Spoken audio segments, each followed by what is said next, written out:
Jean-Luc Julien, bonjour. Bonjour.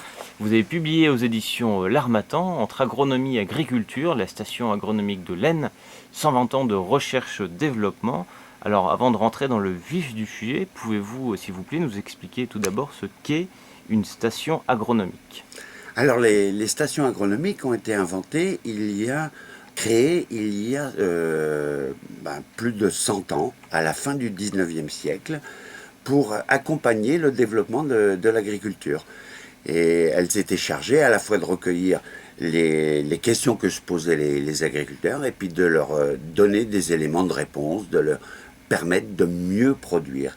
Et à la fin du 19e siècle, il existait déjà 50, plus de 50 de ces stations agronomiques qui sont un peu à l'origine de la recherche agronomique en France. Voilà. Comment avez-vous eu l'idée de ce livre? Alors j'ai été directeur de cette station agronomique et dans ma jeunesse, quand j'ai fait mes études, elle était déjà très très connue parce qu'elle avait réalisé la carte des sols de l'Aisne à une échelle très très précise dans les années 1960. Ça avait duré plus de 20 ans. Et moi je découvre que cette même station agronomique avait réalisé la carte des sols de l'Aisne à la fin du 19e siècle, une autre carte moins précise, qui avait duré aussi, ils avaient mis aussi 15 ans pour la réaliser. Et alors ça m'a intéressé de revoir tout ce qu'avait fait cette station agronomique pendant ces 120 ans.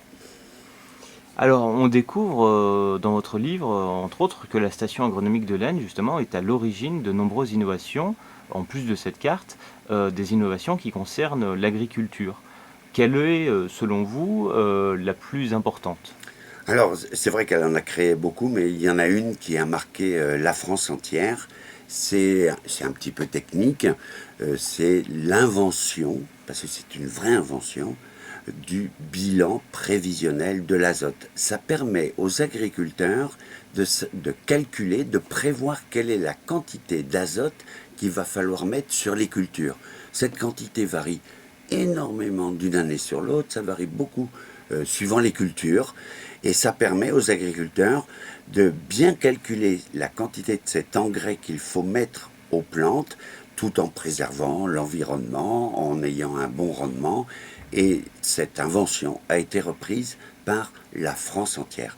Donc c'est vraiment la plus grande innovation de la station agronomique.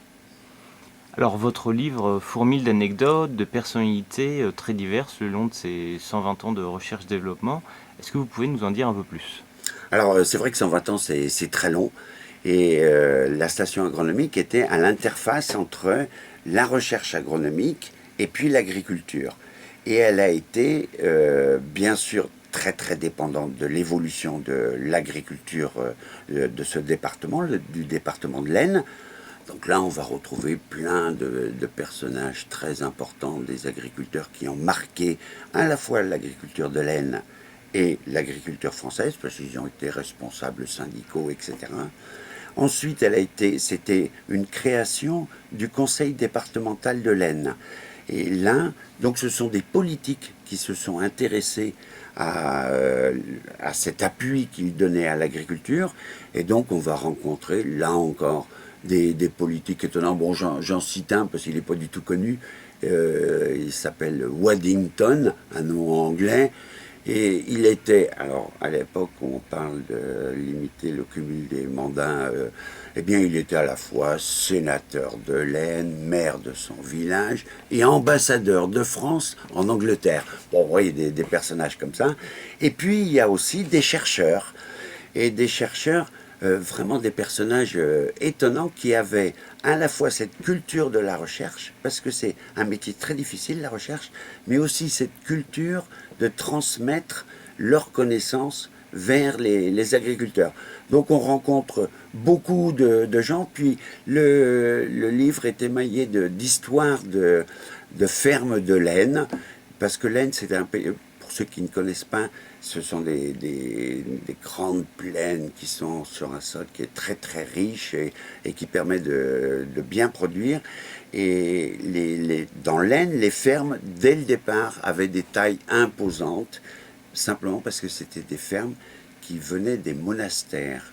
Et donc on retrouve plein d'histoires de ces fermes. Donc ça fait un mélange un peu original entre à la fois des histoires d'hommes, des histoires de terre, des histoires de guerre aussi, parce que le département de l'Aisne a beaucoup souffert des différentes guerres, que ce soit celle de 70, de 14, de 40, etc. Voilà. Merci beaucoup.